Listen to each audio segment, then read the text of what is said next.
right, do we have any pastors or ministers in here? Yes? No? No? All right, everybody bow your heads. Heavenly Father, I just want to thank you for this gathering. Ask that you will bless every single house that is represented here. Bless the individuals that are here. Bless their businesses, their pursuits, their aspirations, their dreams, their desires. Ask that you will bless this incredible community of Victoria, Texas, and just wrap your loving arms around it in a hedge of protection. Ask that you will bless the conversation that we have today. Bless the food that we're about to receive for the nourishment of our bodies. Through Christ our Redeemer's sake. And all God's children said, Amen. Amen. All right.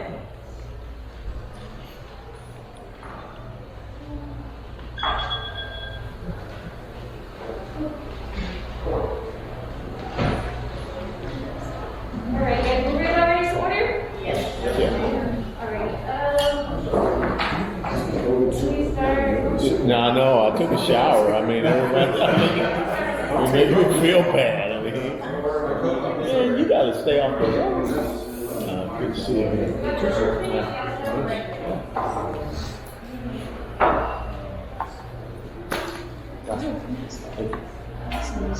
I never get to eat, so don't worry about it.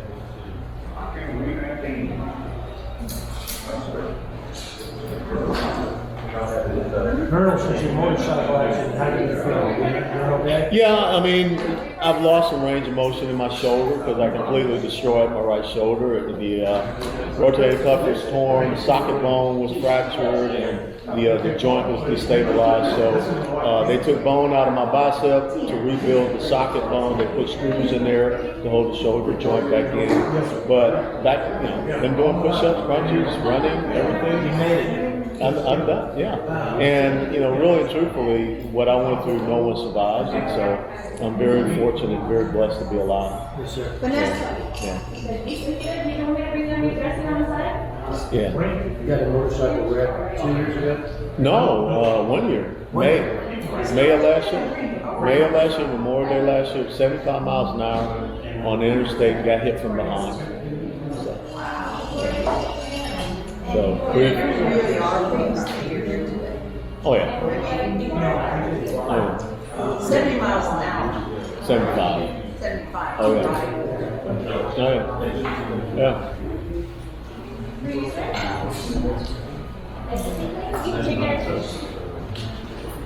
And would you like refund or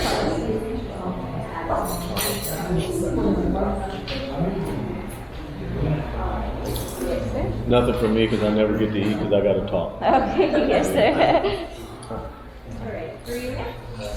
Are you coming up here? Yes, sir. Sir, you outranked. Oh, did I just offend you with that, I Al? think you got my date. What's your date of rank? My data rank, I know I retired commissioned? September When were 16, you 2013. I was commissioned in 1994, Sam Houston State University. I got you. August 14th, 1994. But I got you. So I'm older. Okay. Okay. 31 July 82. Ah, okay. Yeah, So then the cert is appropriate. Huh? The cert is appropriate. No. It ain't appropriate. It's just I I'm knew old. you were going to say that. It's an old person. Yeah, but you know Younger. what? I always say yes, ma'am, and no, I ma'am, know, yes, that's or just no, how we sir. brought it. Even to my But my name's sons. Al. So my sons are younger than I am.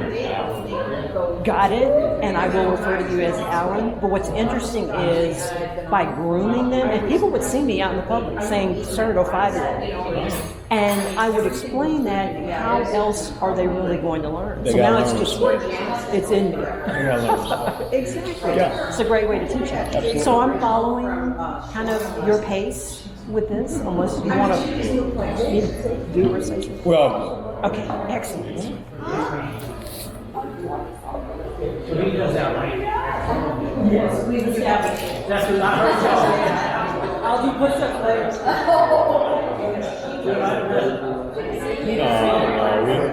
no, we came on over. Came on. I had a peanut butter and jelly sandwich, went to bed. Yeah, we spent the night here. Yeah, we spent the night. Yeah, I knocked out like 4.5. It was a nice morning. It was humid as all get out. I mean, I took 20 steps and I was drenched. That was good. I like that. Get everything from the Lord.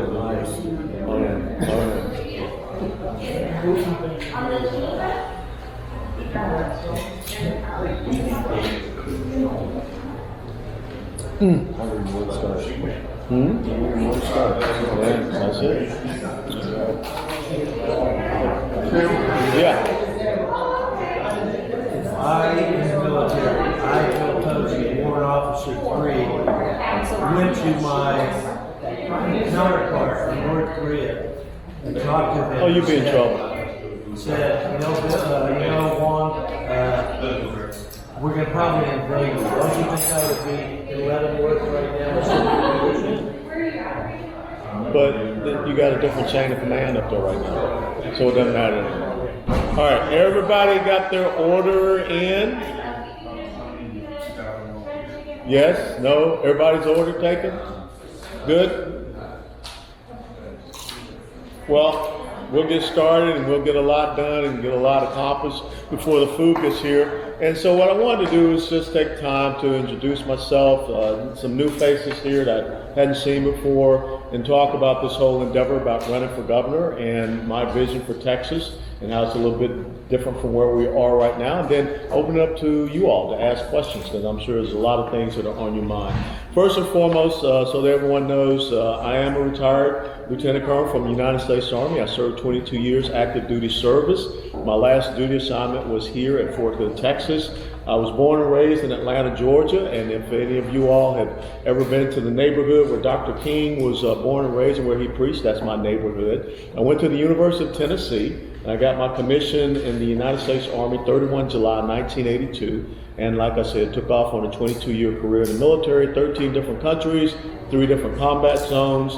After my retirement out of Fort Hood, I turned to my wife, and my wife Angela, whose father had been a 24-year career military man, 2 tours of duty in Vietnam, infantryman. He's buried in Arlington Cemetery, and then she marries, me, a career guy, and I said, wherever you want to go in retirement. And she's originally from Jamaica, so she got a great offer from Raymond James because she's a pretty smart lady, MBA, PhD. She was a business professor when I married her. I married way out of my galaxy. And so we were down there in South Florida for 10 years and got the opportunity to come back here to Texas in 2014. We've been here ever since. I live just outside of Dallas in Garland, Texas. If you're familiar, that's going east out of Dallas up by Lake Ray Hubbard. Since I've been here, well, a little bit more about my background. I have been in the United States House of Representatives, served there representing the 22nd District of Florida, which is the southeastern coast where we live, Fort Lauderdale up to Jupiter Inlet. I just came off of being the chairman of the Republican Party of Texas. And so why would you step down from being the chairman of the Republican Party of Texas and run for governor? Because when I look at what is happening in Texas, we have got to have strong leadership in this state. The left knows that they cannot control the United States of America unless they get control of Texas. And they're going to continue to try to get control of Texas, because if that happens, California, Texas, New York, Katie barred the door. You got a one-party rule here. And when you look at what is going on the border, this is not by happenstance. What is happening on the border is deliberate, and it is a concerted effort to undermine the constitutional republic and our representative democracy. The Biden administration has gone in and said unconstitutionally that they're not going to do what they're supposed to do in protecting and securing our borders. The Constitution lays it out very simply. And when you have a federal government that has abdicated their constitutional duty and responsibility to protect the sovereignty of the United States of America, which also means the sovereignty of the state of Texas. We share a 1,254-mile border with a country that really is border teetering on being a failed state. The cartels control most of Mexico, not the president of Mexico. And this destabilization is filtering over to affect us. And the Constitution also gives us the right as a sovereign state to be able to protect ourselves. Founding fathers call it against invasion when there's an imminent danger without any admitted delay. So why do I think Texas is in imminent danger? Number one, drug trafficking crisis. Texas right now is facing an incredible crisis with the fentanyl and the methamphetamines that is coming across. I just had an intel report yesterday, 8 to 10 times a day over the past 4 to 5 days, There were drones that were carrying fentanyl from Mexico over into Texas. And then, of course, it goes wherever. The single military-age males and sometimes females dressed in black, dressed in camouflage with backpacks, they're bringing across fentanyl, methamphetamines, marijuana, what have you. So we've got that crisis. Almost 100,000 of our young people have died because of fentanyl overdoses.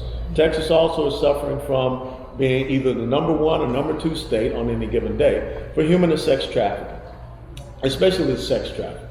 Top 2 cities in America for sex trafficking is Houston and up where I live in Dallas.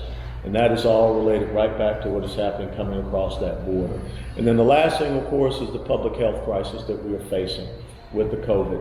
And it is directly correlated when you look at El Paso sector, Laredo, McAllen, all these places where we see these major crossings, you have seen the COVID spike. To include out in Odessa, Texas, where they are bringing illegal immigrants out. They're kicking the oil and gas workers out of their man camps and their hotels, and they've seen the COVID spike out in Odessa, Texas. So we've got to do something about that. 80% of the beds recently down in McAllen were illegal immigrants and not citizens of Texas.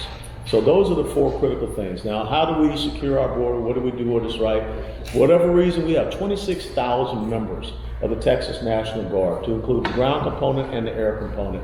And we only have somewhere between 500 to 700 of the members of the Texas National Guard down on the border.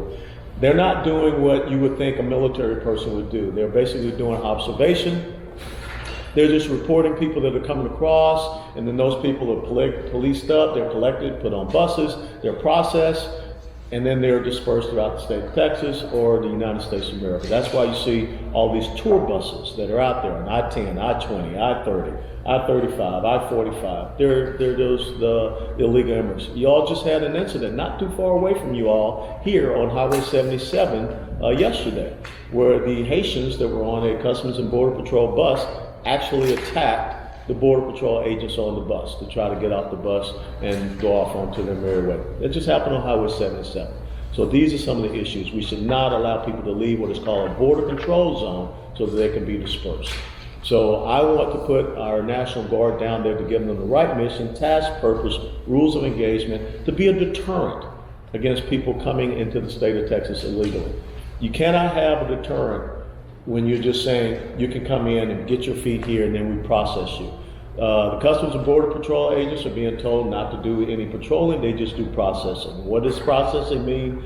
Is that people are collected up, they're turned over to organizations like Catholic Charities. Catholic Charities getting federal grant money to come down here and to process illegal immigrants. We can revoke the licenses of any 501c3 that is aiding and abetting illegal immigration in the state of Texas. That's one of the things that you can do. That's one of the things that I want to do. People talk about a border wall. 1,254 miles of border, only 145 miles of the Trump border wall have been done. That's another 1,100 miles that you got to try to put together. That's $10 to $12 billion. That was the estimate from the Trump administration. So what do you do in the meantime? You've got to get people down there. You've got to get ground sensors and surveillance, aerial surveillance. But if you don't have boots on the ground, people will continue to trespass and come across. And right now, all of our focus is on the bridge in Del Rio. Well, guess what's happening upriver? Guess what's happening downriver every day, every night while your assets are over there? That's where the real problem is coming across. 210,642 apprehensions in July, 208,000 and some change in August. Apprehensions do not equal deportations. And the other thing you have to be concerned about, those last 2 months, 38 to 39,000, what they call getaways. The getaways are the people we don't know. We know that we see them in surveillance video or what have you, but we don't have any means of tracking them. That's a big concern. Already have gotten 5 people on the terrorist watch list from Syria and Yemen in the El Paso sector. So this is a huge national security issue. The cartels, very simple. We've got to designate them, and as governor, I can do that. Executive order, designate them as a transnational narco-criminal terrorist organization. Amen. And if you do that, guess what you can do? Now you can go after the banks that are laundering their money. You can go after anyone on this side of the border that is aiding and abetting the cartel actions and activities. And they are having a lot of action and activities. You can go after the real estate agents that are selling houses to the cartels for stash houses. And guess what? You start to freeze these assets, you start to seize these assets, and you take these assets and you turn it over for your own border control, a border security fund. Cartels are making $25 to $30 million a week just on human trafficking. Not the drug trafficking, not the sex trafficking, just on human trafficking, 25 to 30 million. That money's in banks somewhere here in the state of Texas. It's being laundered, it's being covered, and so we've got to find that and we've got to prosecute that, and that's some of the things that I think we should do right here. The other thing that I think is so important beyond the border, and we can talk about the property taxes, I'm sure y'all want to ask about that.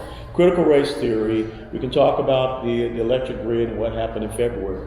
But understand, if you don't secure your border, you don't have a state. You just become a piece of land in between Mexico, Louisiana, Arkansas, Oklahoma, and the country of Mexico. And we don't want to see that happen. And the other thing is that when you look at what the left is doing with H.R. 1 and H.R. 4, H.R. 1 is this act which will say there's no picture ID to vote ever again in the United States of America. H.R. 1 says that there's no voter registration roll review ever again in the United States of America. H.R. 1 says that we will no longer go to polling locations to vote. It'll just be mail-in ballots. And in Houston, Harris County, we dodged a bullet this past election cycle. The county clerk that was there was going to mail out 2.7 million ballots, unsolicited, just mailing it out against a voter registration roll that had never been reviewed. And oh, by the way, think about it. 2 months ago, you had a stash house in Houston that had 90 illegal immigrants in it. What happens when 90 ballots show up at one house? This is all a concerted plan. And H.R. 1 does say that illegals will get the opportunity to vote. Then H.R. 4, which is the John Lewis Voting Rights Act, H.R. 4, which has passed the United States House of Representatives, says that states can no longer make their own election laws unless they get permission from the federal government. And who does the federal government put in charge of this? The Department of Justice. And why is that being implemented? Because of all the response to election integrity laws, because we learned our lesson from November 2022. Even here in Texas, we have some issues happening by extending early voting and things of that nature. A lot of y'all here are small business owners. No elected official has the enumerated power to decide who and what is essential. But yet that's what happened in last year. If you're a business owner, your business is essential to you. And no one should make a decision thereof. And let's talk about the real numbers with this COVID issue here in the state of Texas. 29 million people, some odd, here in the state of Texas. 3.9 million reported cases of COVID in the state of Texas. How many people have lost their lives attributed to COVID in the state of Texas? 59,900. Now, I'm just a simple old guy. I used to jump out of airplanes, go shoot bad guys and that type of thing. 29 million to 3.9 million cases to less than 60,000 deaths. I don't think that warrants destroying our businesses to the point where Texas is now the #1 state in the United States of America for business bankruptcies. Over 10,000 small businesses gone. I don't know how many of you all have been to Austin, Texas recently, but Austin, Texas used to be known as the live music capital of the world. You go down 6th Street, they're gone. It's done. I don't think they'll ever come back. On top of the fact, when you defund the police and you have a 66 to 67% increase of violent crime, that's what you get. And oh, by the way, I don't know how many of you all go to Houston a lot. Just happened yesterday, 2 police officers shot. One of those police officers died. The person that killed him was a felon that had been released on a personal reconnaissance bond. That's what happens when we don't pay attention to judicial positions, and a lot of these judges in Harris County are releasing violent criminals. You have a 1 in 900 chance of being the victim of a violent crime in Harris County right now. Those are some of the reasons why I'm running for governor.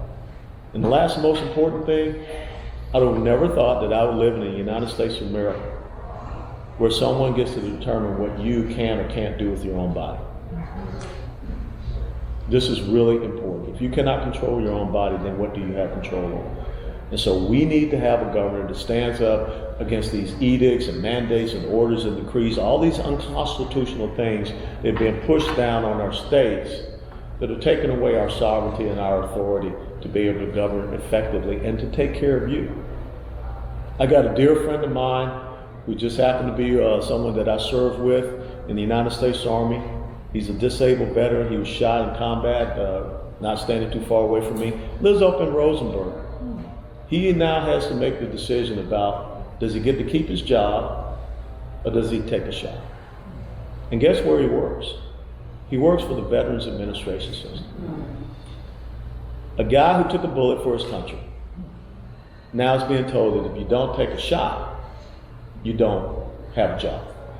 To me, that's unconscionable, and we cannot allow that to happen. So that's kind of my little opening spiel. So I'll open it up to you all for questions, but it's an honor to be here with each and every one of you. And thank you for taking the time out of your busy schedules. Well, Alan, I definitely want to thank you. I appreciate your comments. This is a rare opportunity that we have, and I appreciate each and every one of you for answering the call to come to spend time with Lieutenant Colonel Allen West, obviously someone that gets it.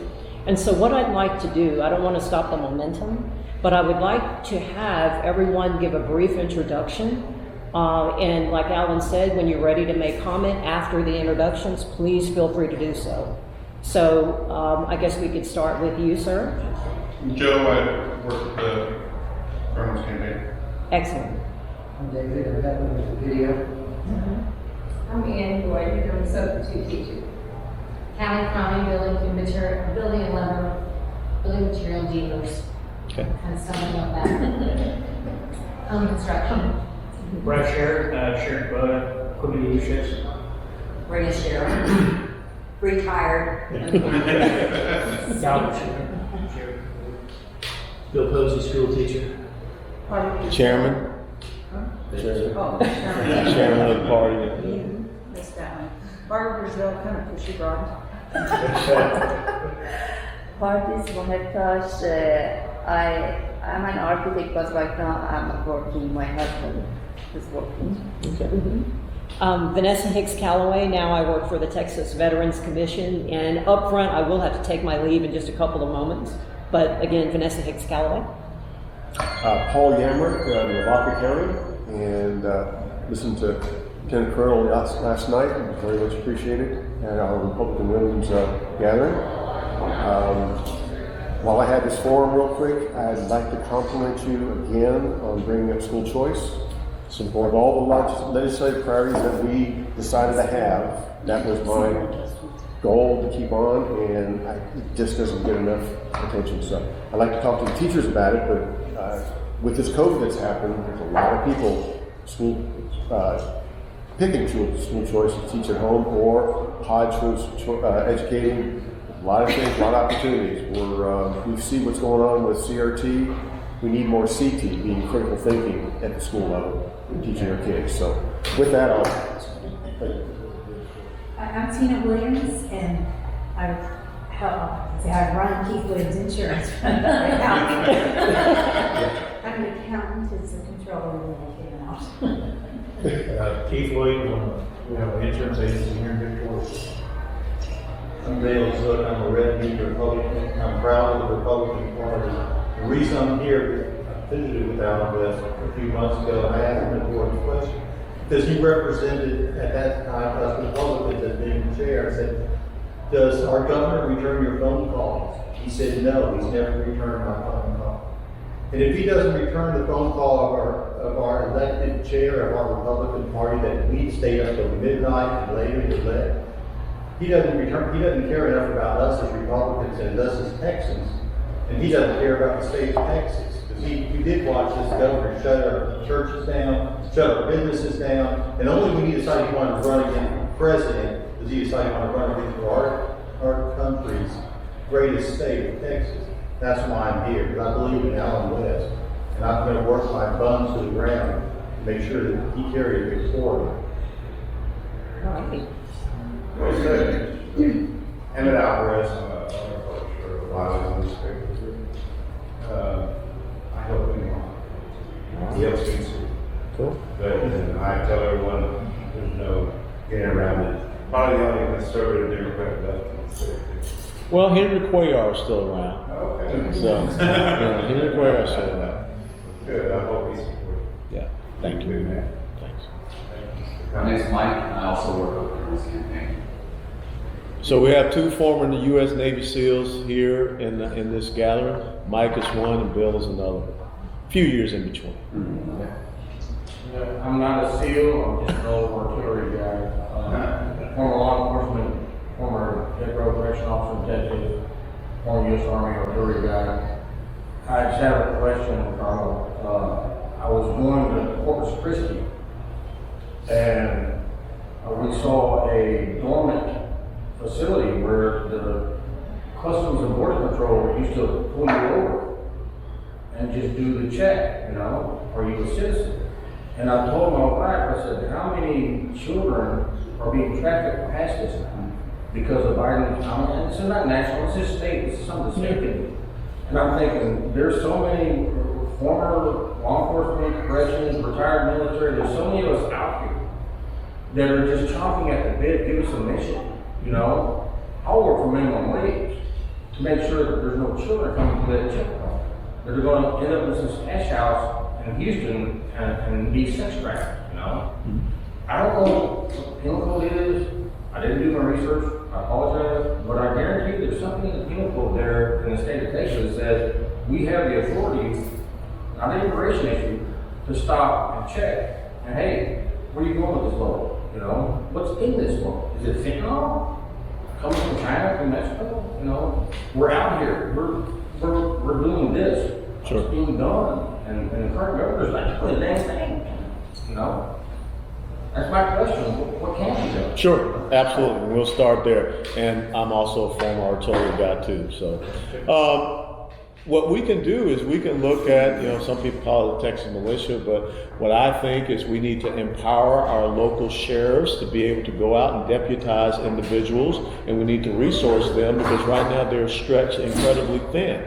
So it is not so much about the Border Patrol, but we work through our sheriffs, and sheriffs are constitutional officers, so that's a little bit different than the police. So that's one of the things I've talked to some members of the Texas Sheriff's Association, Bill Wayburn, Bill Skinner, Skinner up in Collin County, and they're looking for that. You go down to the border counties, Valverde County, Del Rio, Kinney County, Brackettville, Uvalde County, Hidalgo, Cameron, they would love to have people that will augment them. And you're right. I mean, we have a lot of retired military who have done Border Patrol missions in other countries that I'm sure that we could utilize just the same.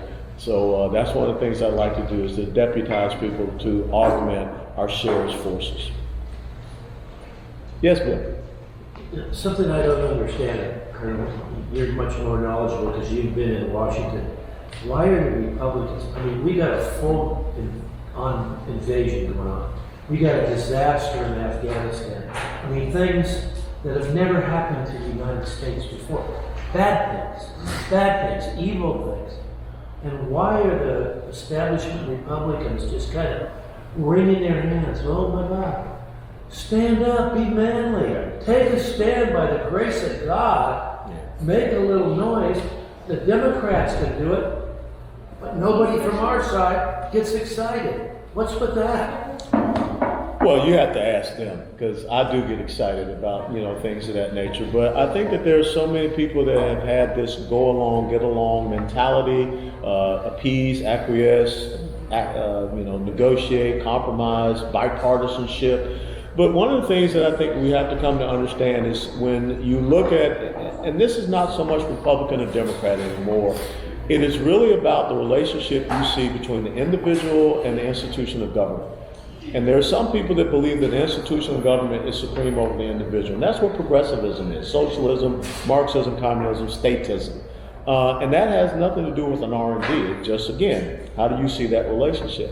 We've got to get more people that understand that it is about individual rights and freedoms and liberties, that the individual is sovereign, and to protect them from the onerous, intrusive nature of government. And that's one of the things that we should be doing here in the state of Texas. The state of Texas should be protecting its citizens, and that's why you have a 10th Amendment from the intrusion of the government. Just the same as you all down here in your county and in your city should be making sure that your citizens are protected in case the state tries to be intrusive or onerous. That's how it's supposed to work. As a battalion commander, I had to protect and make sure that my troop was safe. And it wasn't about Cowtown and let the division or the brigade or the regiment just run muck over me. So I think that we're looking for individuals that will step up and be more so leaders and not just be politicians. But the critical thing is that politicians tell people what they think they want to hear. And sadly, we here in America, we in Texas have, grown accustomed to that. Leaders and statesmen tell you what you need to hear. But there's so often that people, they don't want to respond to what they need to hear. It talks about in 2 Timothy chapter 4, I wanted to say like verse 4 or 5, how people want to have their ears tickled. And they will settle for false doctrine and false narratives because it makes them feel good. And we've got to get beyond the point of just allowing people to tell us what we think that makes us feel good, tickles our ears, and makes us feel warm and fuzzy inside. There's some hard truths that we're facing here in the United States of America. I mean, you know about the commodity prices. You see what's happening with the inflationary crisis and everything that's going up. I mean, a year ago, this was not the case. And so we have got to have people that stand up on principle and truth and the Constitution, first and foremost. Sadly, there are a lot of folks on the Republican side that for whatever reason, they don't have a fight in it. And the other side takes advantage of that. Just the same as one of the things that the Taliban, I spent 2.5 years in Afghanistan, one of the things that the Taliban said to us, we were over there, we whack them, catch them, whatever. They said, you guys may have watches, but we have time. And look what has happened in 20 years. The exact same guys that were in charge 20 years ago are right back in charge again because we don't have that sense of perseverance. Sorry, taking it to a lot of this. Anybody else? Well, just building on to what Bill had to say, when I looked at the situation in Afghanistan, and yes, I've been to the Middle East, we probably kicked up the same dirt in Iraq, looked at the situation, and when the Afghan army basically folded, it reminded me a little bit about what's going on in the United States as it relates to the Republican Party, the conservatives. I know it's an extreme comparison, but just kind of flow with me for a moment. They had been trained for more than, right at 20 years to be able to handle the Taliban. That means all of the culture, the weapon systems, how the Taliban operated, all of that, they were trained to be able to counter. So we here in the United States, the conservatives, the Republicans, we understand what it takes to maintain liberty, we understand what we need to do, but we really shouldn't frown upon what the Afghan army did, when in a way, that's sort of what we're doing. It's like we are walking away from our responsibility to maintain this republic. And so I just would like you to speak to that, and how can we motivate, and this is one step forward, this is an example. Sure. Because if we don't change how we choose our leaders, if we don't change who we're putting in leadership positions, then we are going to continue trending in this same direction. And so would you please speak to that, and how can you, I guess, motivate people to better understand that? Well, I will tell you, someone? Benjamin Franklin once said that sometimes you get the government that you want, other times you get the government that you deserve. And so when I look at what has happened, I'm encouraged about this. 2 years ago, no one was showing up at school board meetings. 2 Jack Burgers. I'll let her get the Jack Parker out first. Jack Burgers.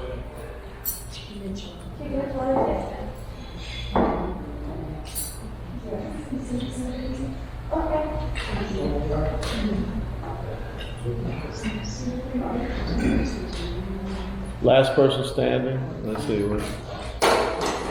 But 2 years ago, no one was showing up at school board meetings. 2 years ago, no one knew who school board members were.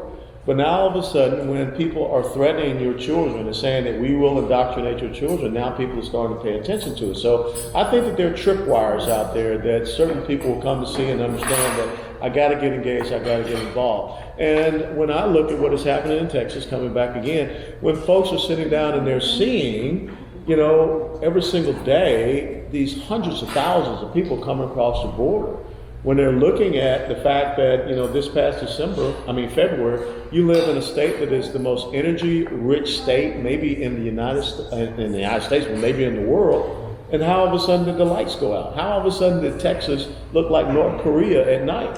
And so people starting to ask themselves these questions, and they're looking for answers. But the thing is that we have to come together and be able to decide, how do we hold people accountable for these things? So often, politicians will come down and give you the great rah-rah speech, but folks don't do their due diligence, looking at voting records, looking at how they stood on issues. I mean, the fact that here we are in the state of Texas and we are chemically and physically castrating children.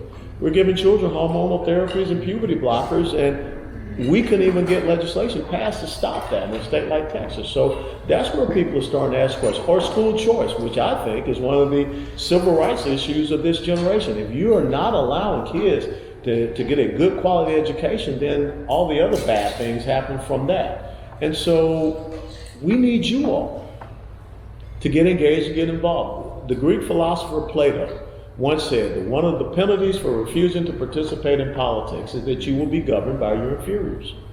And so someone is making decisions that affect your business. Someone is making a decision that affects your insurance agency. Someone is making a decision that affects your newspaper, or your freedom of speech, your freedom of expression, your freedom of press. Every single thing someone is making a decision about. Someone is making a decision whether or not you can protect yourself. And so you all have to start stepping up and saying, in my own little sphere of influence, in my own little circle of friends, how will I make a difference? How will I make an impact? And I think that's the thing that's starting to change, but there are powers to be that are not happy about that, because you little serfs, how dare you, step up and start challenging the feudal lords in the positions of power that you have so and so granted unto us, and we don't want to give back. So I see an incredible, I think this will be the third great awakening for the United States of America. I see that happen. I really do. But again, politicians believe that they got the time to wait you out. Because everyone says, okay, don't worry about it. This is what they say right now. This is what they think right now. But they won't remember next November. They won't remember that they froze to death in February of 2021 when it comes to November 2020. They just won't.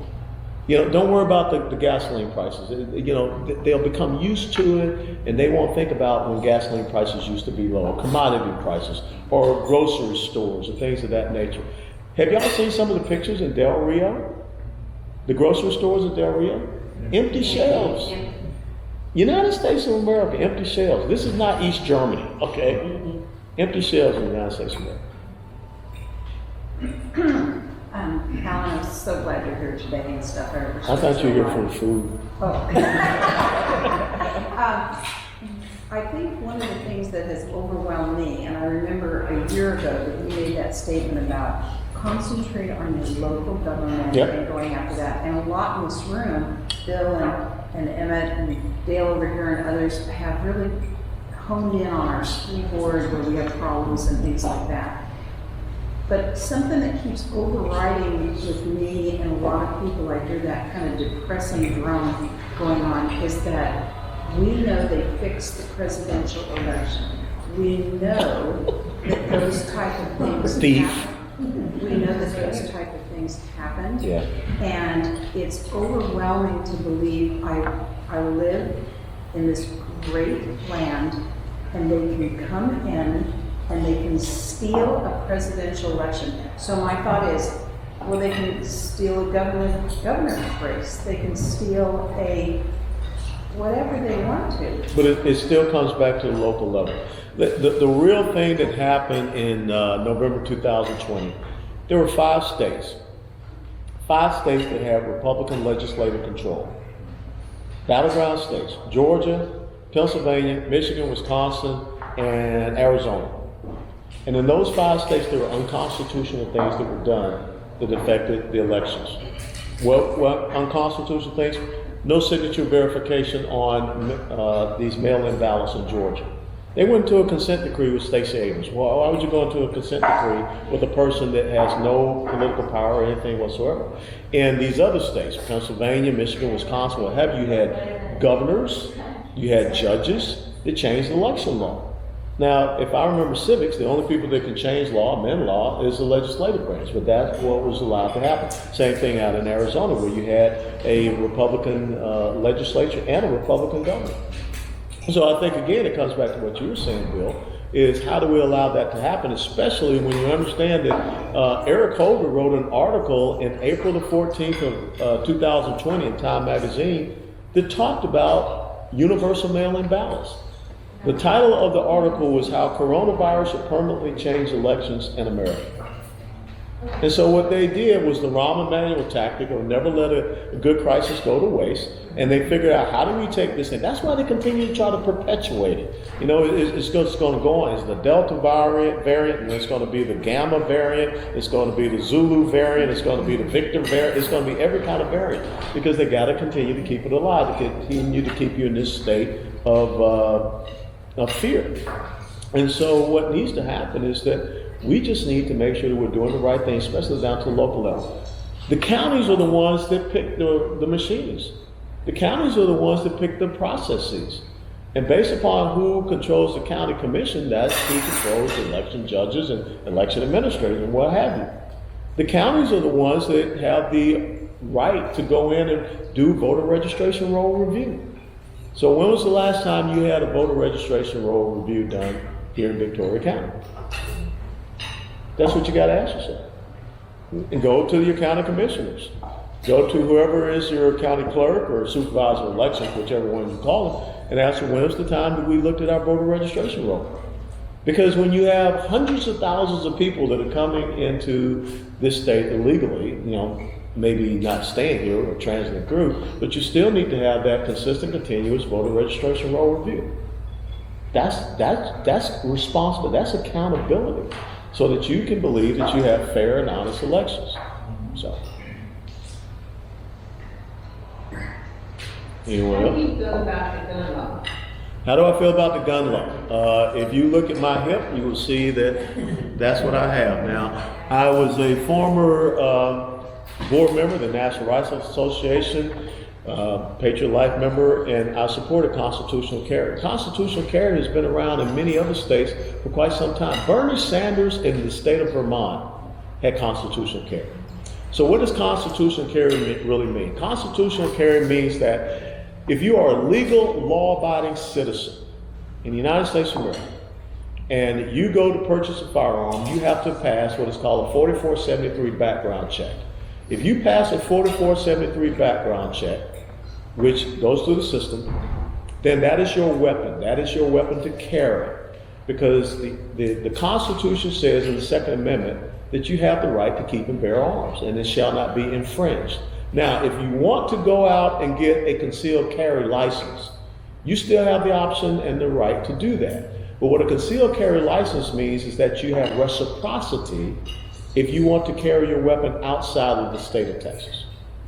So here in the state of Texas, now that we have constitutional carry, if you decide today that you want to go to a gun store and you want to purchase yourself a firearm, if you pass that 4473 background check, that's your firearm.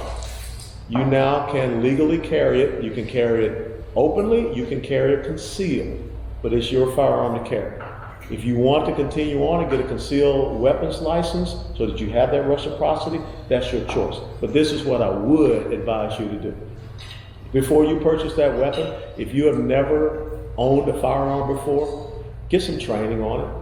The people there at any gun store will pull you aside and they will take you through, different type of weapons. They will allow you to fire different type of weapons to see your level of comfort, to see what will be best for you, and then just continue to go and hone your skills. I guess my question is I don't know how to say this, when it was passed and anybody could carry it. No, it's not anybody. Well, Legal, law-abiding citizen that passes a 4473 background check. Let me give you a great case in point. You remember the shooting that happened at the church in Sutherland Springs, Texas? Yes. Okay? The individual that had that firearm and shot that church, and I know Stephen Williford, the guy that took him down, the individual that did that, he should not have been in possession of a weapon. You know why? because he had received a dishonorable discharge from the United States Air Force. So he actually lied on his 4473 form. So the problem was that somewhere in the system, there was a faux pas. You know where the faux pas was? The United States Air Force never put him in the system for having a dishonorable discharge. That was the problem. It wasn't the weapon, it was that the system failed. Say for instance, I have my husband carries guns. He's certified to carry guns. He has a yeah. So if I don't take that test, if I just decide I'm going to carry a gun in my car all the time, do you think that's wrong? Is that legal? No, it's not. But that's what's going to happen. No, it's not. But you're breaking the law. Exactly. Yeah. So. But that you would have made that decision willingly to break the law, because you are not the rightful owner of that firearm. I'll give you another case in point. My daughters, I have weapons that I gave to them. But what did I tell them to do? You have to go and you have to fill out the 4473 form so that you can, this weapon is assigned to you. It's not me. And so that way you're consistent in the law. So if you were to just go in and take your husband's weapon and you were to go out and discharge that weapon, you would be illegally possessing a weapon. Okay? So even if and I know what you said, but just worst case scenario, like I'm not going to talk about time by myself, and I don't have that test, and if I didn't take the test, and then but see, it's not about the test. Okay, but if I need registration. Yeah, and see what your husband can do is your husband can, one of those weapons that he has, you can go and do, that's what I did with my daughters, do a transfer.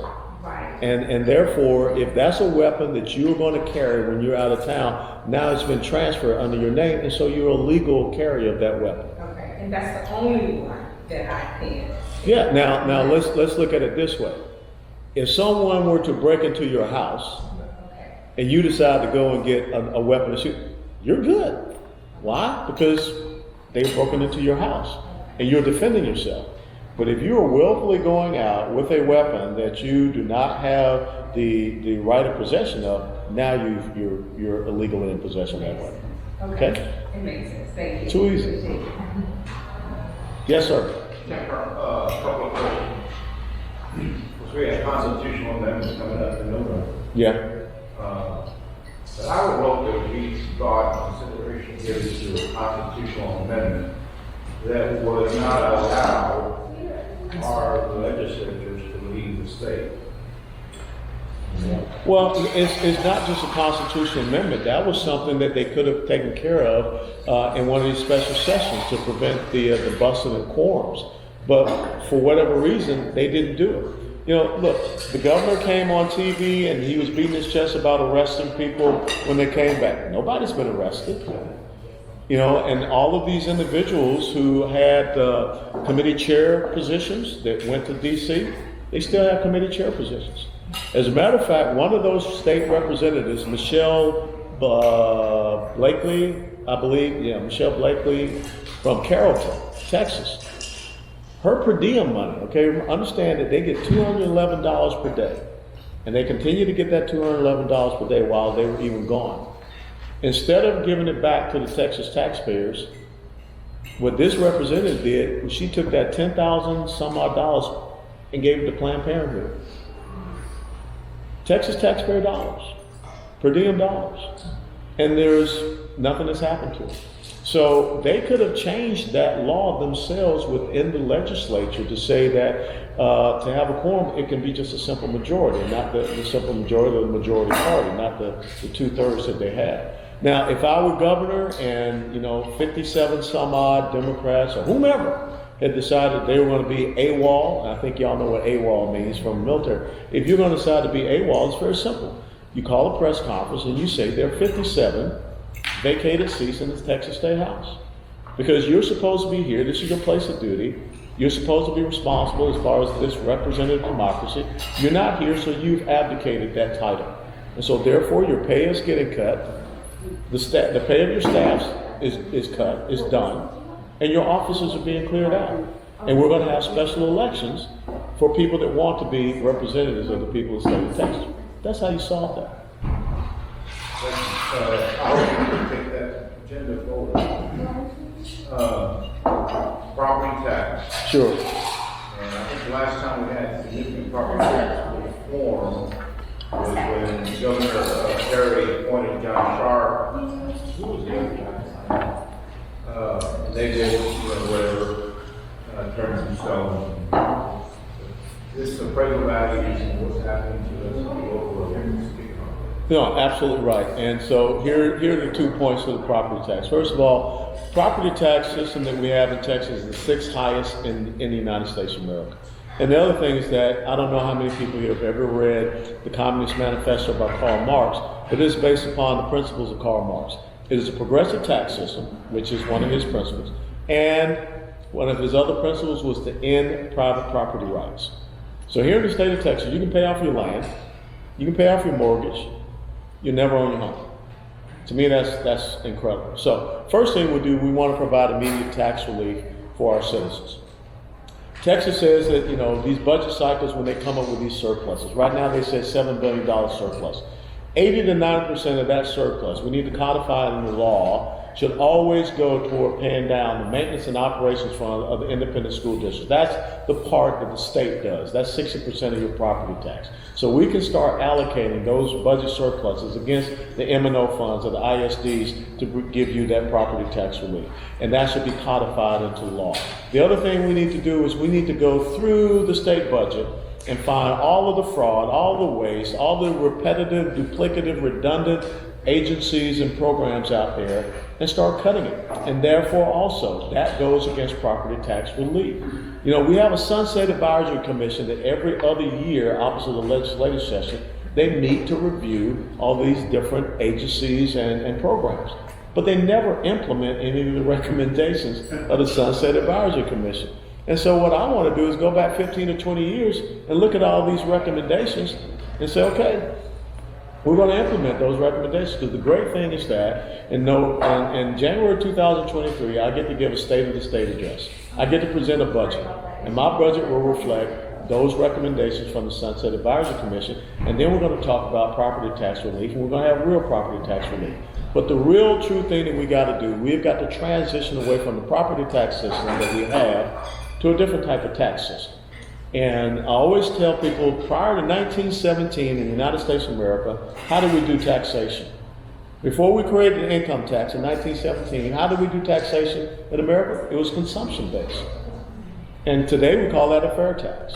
And so I think that we can get some really smart economists into a room and develop a consumption-based tax system for the state of Texas and make sure that it protects the lower income levels, because consumption-based taxes can be a regressive tax on lower income levels. We want to have those protections in there, and therefore we get ourselves off of this property tax system to a consumption-based tax system, especially for the state government operations.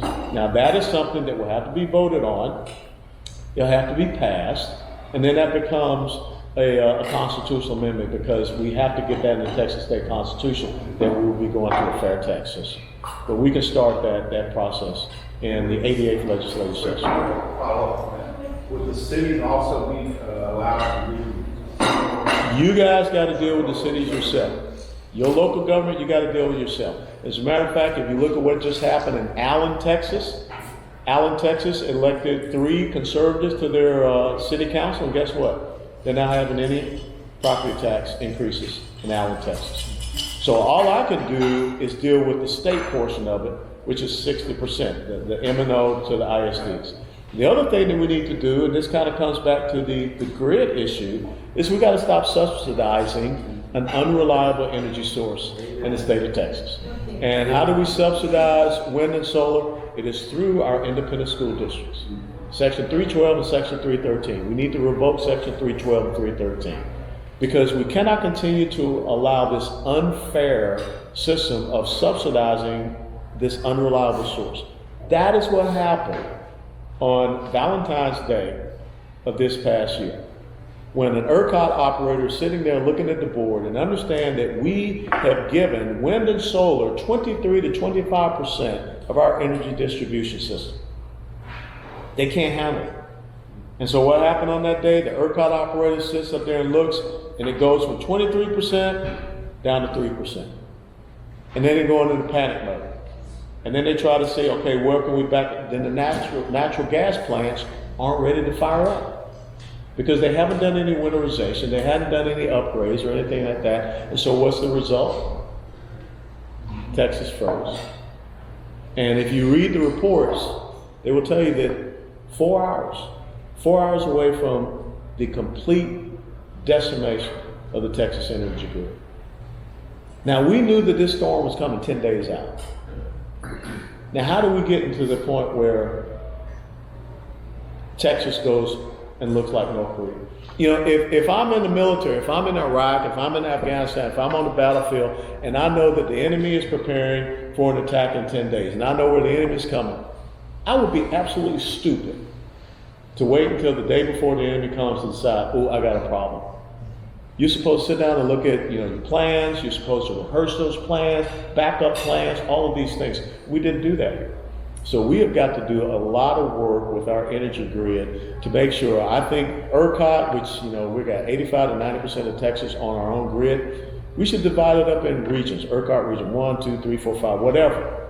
And then we need to look at what are the tasks organized, what are the, you know, tailored energy distribution plans in that respective region. Natural gas, coal-fired, nuclear, and how do we, you know, have redundant systems thereof. But we cannot have 23% of our energy distribution in an unreliable source, which is wind and solar. Sir? Yeah. Chapter 313 was repealed. Yeah, not fully. Not fully. Yeah, not fully. Yeah, It did get renewed. Yeah. Okay. See, that's different. Didn't get I'm not renewed. sure is everybody not- knows what 313 is. Yeah. Well, that's where they subsidize the wind and solar through the independent school district, and we backfill the independent school district. So it's kind of like the shell game. And so they said that they didn't renew it, which means that it could come back in another legislative session. So to me, repeal means something goes away, and it's not going away. Bill, When you're the governor of the state of Texas, from your mouth to God's ears.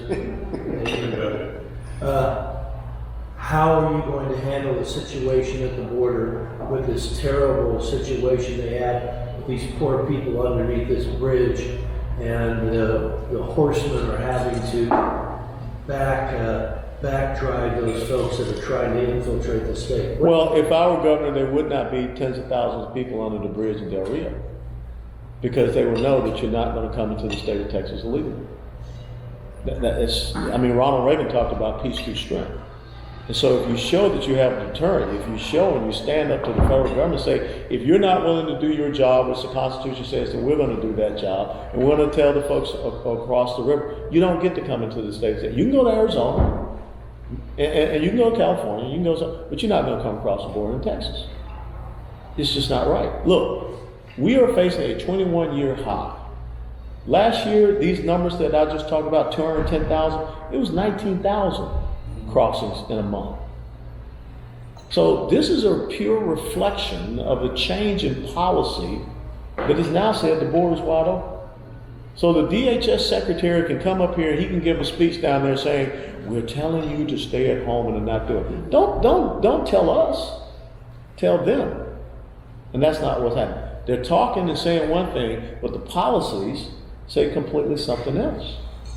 You know, the Supreme Court just said Title 42, the Remain in Mexico policy must stay in, not Title 42, but the Remain in Mexico policy must go back into effect.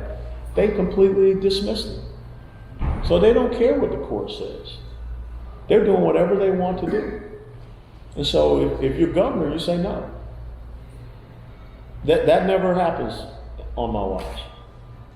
And if it does, then fire me, because I will have failed you. And I accept that responsibility. And I will hold myself accountable. I would not be able to go to sleep at night seeing what is happening on our border. I mean, I don't know if y'all see, I've seen the pictures. Dead bodies. buzzers, you know, picking over bodies in Texas along our border. You saw the pictures just recently, a 2-year-old girl and a 3-month-old baby. My grandson just turned 4 months this past weekend. How is it that a 2-year-old girl and a 3-month-old baby left in the weeds along the border? This is unconscionable. This is immoral. So, Why do you think the governor failed to confirm it? you got to ask the governor that. I will tell you, I sit, if there's anything that I ponder, I can't understand it. I can't explain that. It would be, you know, in the United States military, that's failure. And you don't get to stay in a leadership position or command position when you have this other type of failure. You just don't. So I can't understand. Yes, ma'am. So it is a failure. And what is in the role of the governor? What is in his power to have made a difference in the way things have fallen into place? You talked about the National Guard. You got your Constitution there. Is that what you're doing? Yeah. Okay, tell me, because I want to know what power does Abbott have he hasn't used. I mean, we keep talking about the invasion. This is what. Definition of the invasion. The definition of invasion, when if someone comes into your house and you didn't invite them in, that's called a home invasion. Yeah. This is our home. Yes. So it's no different. Article 4, Section 4 of the Constitution. This is what the federal government is supposed to do. The United States shall guarantee to every state in the Union a Republican form of government. That doesn't mean Republican Party, it means a Republican form of government. Rule of law, individual rights. And shall protect each of them against invasion. That's what they're supposed to do. Now, Article 1, Section 10, Clause number 3 of the Constitution. No state shall, without the consent of Congress, lay any duty of tonnage, keep troops or ships of war in time of peace, enter into any agreement or compact with another state or with a foreign power, or engage in war unless actually invaded, or in such imminent danger as will not admit delay. Either this means something or it doesn't. And so you're the governor, and you combine that with the 10th Amendment, all of those powers not delegated to the federal government, are reserved to the states and to the people. We're supposed to be protecting and securing our foes. And Texas just so happens to have a 1,254-mile border with a foreign country that is a failed state itself. And so we have every right, duty, and responsibility to protect you. Why is he not doing it? I don't know. Bad advice, bad counsel, whatever. But in the military, they teach you, if you're in an ambush, you don't call someone for help. You don't write a letter. If you're in an ambush, you attack. Because you got to get out of the ambush. And so you have to take an action. And we're not taking any action. We're just not. Okay, the governor says he's building a border wall. It's not a border wall, it's a chain link fence. I've seen it. I've seen the rolls of chain link wire just laying on the ground. Grass is growing through it. It's not being put up. So until you get serious and deploy your National Guard, which you're the commander of, 26,000. That's more than an Army division. Everything you're saying, I absolutely understand and agree with. And I am probably as angry as everyone in this room about the border, and that's the biggest issue right now, because we don't have a state, we don't have a country with what's happening. But so then, you think about the National Guard, like if you became governor today, and you utilize these National Guard troops, what does that look like? Does that mean civil war, or I don't know if you call it civil war? Is that war? What does that mean? No, it's not civil war. It's protecting your sovereignty. But really, when you think about it, you're already at war. Why? Because the cartels a month and a half ago have been firing shots across the border in the El Paso sector. That's an act of war. And we don't retaliate. We take it. Yeah, and so if you're just taking it, what are you doing? You're reinforcing that bad behavior. And so they're going to continue to give you more bad behavior. I mean, the cartels are freely operating on this side of our border. The observers, the stash houses, they have their little, gunfights right now because they're fighting for territory, not just against each other in Mexico, they're fighting for territory here in the state of Texas. So you got to crush What would you them. do? Say again? What would you do? Like I said, you designate them as a transnational narco-criminal terrorist organization, and then you can go after them. You go after anyone that's working with them because you're aiding and abetting terrorism. You go after the banks.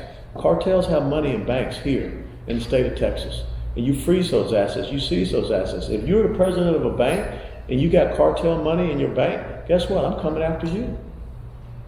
That's the message that you have to send.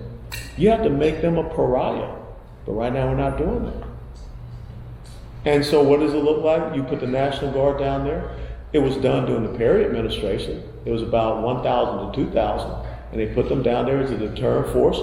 They picked the spot, which was a priority area where they were seeing the most incidents, and they cut it off.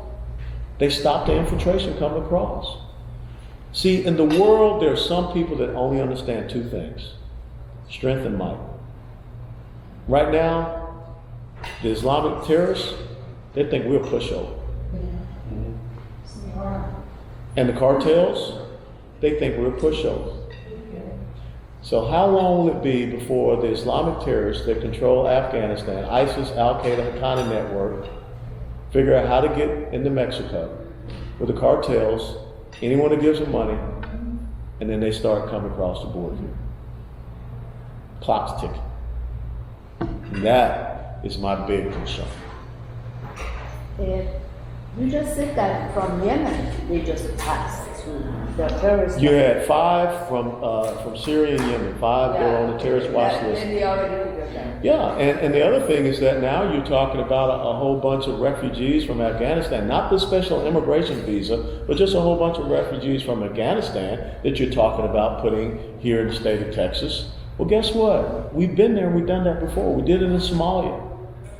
We brought a whole bunch of refugees from Somalia. We put them up there in Minneapolis, St. Paul, Minnesota, and you have one of the hottest hotbeds for jihadist activity and recruitment coming out of Minneapolis, St. Paul, and that Somali community. That's how Ilhan left. I was just going to say that. Sorry.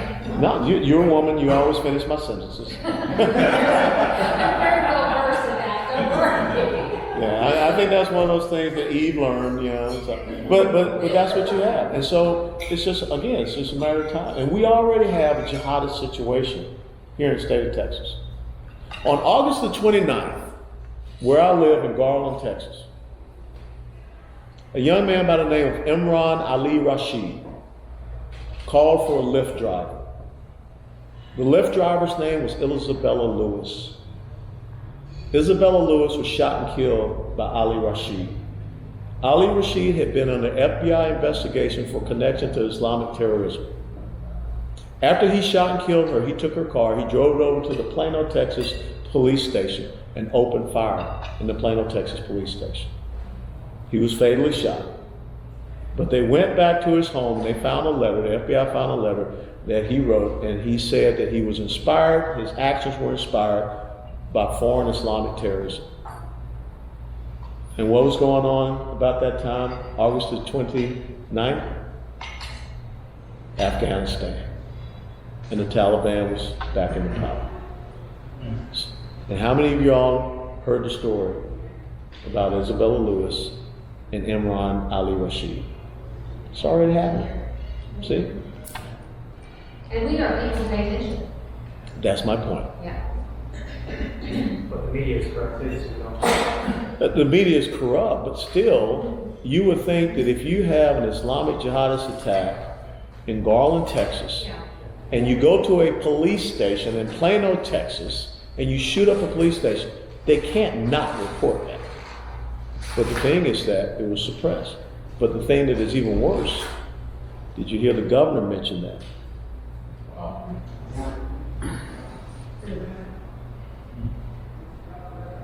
So,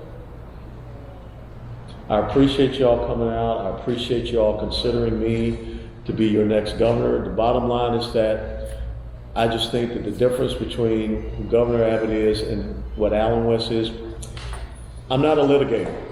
I don't send letters. I don't, go on TV and saying that I'm trying to get President Biden's attention. I just take action. And that's what leaders do. I understand the rule of law. I understand what's supposed to be done. And that is to protect you your life, your liberty, and your property. Bottom line. So petitions are there, signatures, so that I can get on the ballot. I appreciate if you would sign that. And final question? Can I have one more?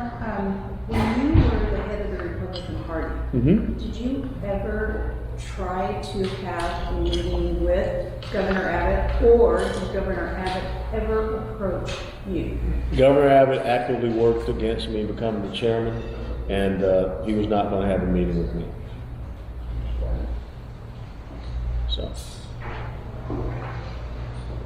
yes, ma'am. So who is officially, if it's official yet, is running on the Democratic ticket?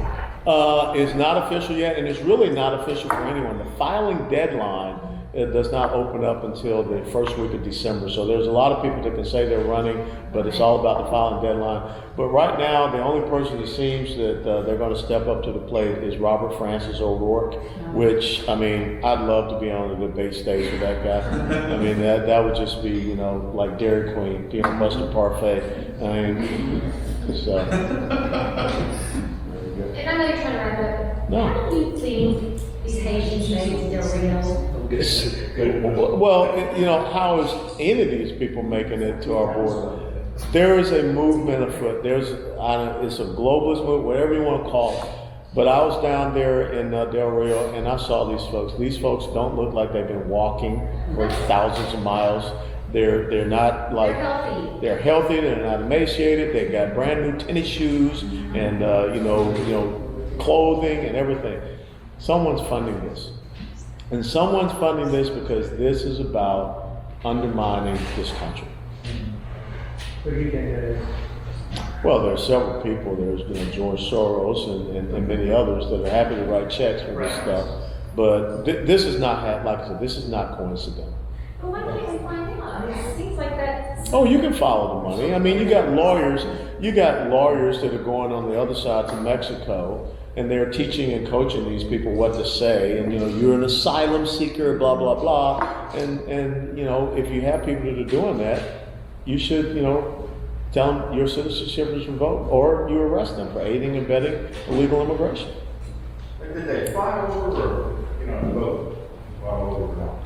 Well, there are some people that say a lot of these individuals have been living down in South America already, but now they believe that they have the opportunity to get in, and they're just part of this land bridge that, you know, come through Central America and pass it. And an asylum seeker is supposed to stop and seek asylum in the first country that they come into. You don't go through 6 or 7 different countries and say, okay, I want to have asylum here, okay? You have to choose. Yeah. I mean, yeah, go ahead, sir. I mean, it seems like we make it so convenient for We other have. countries to come. We have made it so convenient while we're making it difficult for Americans to survive. Correct. Speedy pass. Yeah, that's right. I mean, they're not being told they have to get a COVID test. They're not being told they have to get a jab in their arm.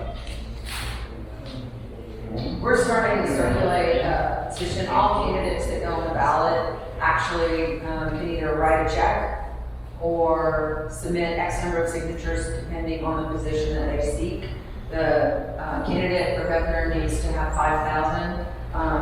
Alan has said he wants 10 because they will nitpick away at those signatures to try and verify who is or is not. This signature says that he will not fill out another petition for another candidate, number one. And then number two, it says that you won't vote in the Democratic primary, which kind of assuming you will, but just full disclosure. So that's all that is. If you don't have your voter ID, just put your birthday and they'll search it out. So I appreciate your signature if you would so on. Yeah, Bill. One last question. After that ordeal, how did your wife make out? You guys okay? Yeah, we're okay. I mean, it was very traumatic. I mean, to be arrested and put in jail for 14 hours for drinking lemonade, that's kind of unsettling. But the worst part was, you know, getting handcuffed, and, you know, our 3-month-old grandson, at the time 3-month-old grandson, was left in the car in the child restraint seat on the side of the road before, you know, our daughter and her husband could get there to pick him up. But no apology came forward. We knew the toxicology would come back, you know, all zeros because she hadn't done anything. But now we'll got to get her record expunged. We got to make it completely go away, even though they dropped the case. The DA is not taking the case there in Dallas County, but we got to get that record expunged. But it was just, you know, and as a man, I got to defend my wife, but I also have to make sure that you all are defended, because this can happen to anybody. Absolutely. And you can't arrest and charge people for what was a state felony without any evidence. No evidence whatsoever. So, Maybe she's targeted? you know, I can only deal with what I know as facts and truth. But there are a lot of perceptions that are out there. But if that were the case, and I find out, you know, woe be to the person. But this was just horribly wrong. It's horribly wrong. And like I said, I don't understand. You know, I grew up, my parents taught me if you make a mistake, you own it. Sure. But they never issued an apology to my wife. That to me is the arrogance of officialdom. So. Can you sue them? You're gonna second? Well, I don't want to say anything since the tape's going. Amen. So that's it. All right. Everybody have a good lunch? Thank you.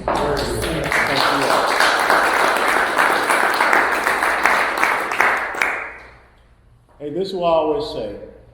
It is easy for us to operate in our own echo chamber, in our comfort zones. But go out and find 5 people that don't think and believe as you do. And get 3. 3 out of 5 is 60%. 60% of political races is a landslide. So a landslide for Texas starts with each and every one of you.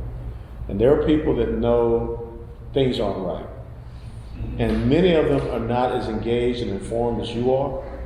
But you have an opportunity to be an incredible influencer for 3 out of 5 people that know they're paying too much for the groceries, they're paying too much for the gas, they don't like the fact that they see all these people coming here illegally. Maybe they don't know that Texas is say again? Can't get employees because the government is paying them to stay at home and not work. And a lot of people don't know that we're the #1 state for human and sex trafficking. So share those little tidbits of knowledge with folks. Get and understand how critical this election cycle coming up is for the state of Texas. Yes, ma'am? You said that Texas was, what did you say, 3rd in the bankrupt businesses? Tops, first, number 1. And is that, businesses failed all over the country because of the. Yeah, but this is directly related from coming off of COVID. Right, you say it is or is not? It was So, coming off of COVID. is it, we're first because we're such a large state, or, I know that businesses fail all over the country. Sure. Are we first just because we're bigger? I don't know if it's because we were bigger or we had more of our businesses that got shut down. That's what I'm curious about. We've never been #1 before. But I will tell you this. We're #1 in business bankruptcies Okay. in the modern era. But it's the only time we've ever heard it. True, but California ranks like in the 3rd. It was, you know, it's Abbott shutdown. That's the only reason. I think so many people moved to Texas, opened up businesses, and COVID shut down, so I think so many. We lost over There's so 10,000. many even big corporations that moved to Texas. And the corporations are fine, but the backbone to any economy is small business. You say that, but like a vote, on any given day, they have 200 employees, but they have to decide because there's too many. They're having to get gas cards to similar amount of money they can't get. It's crowded. Any comments on Attorney General race? Look, you guys got to decide who you feel will uphold the rule of law. You know, the thing is, you can make laws, but if you don't hold people, if there are never any consequences, then who cares if you're making a law?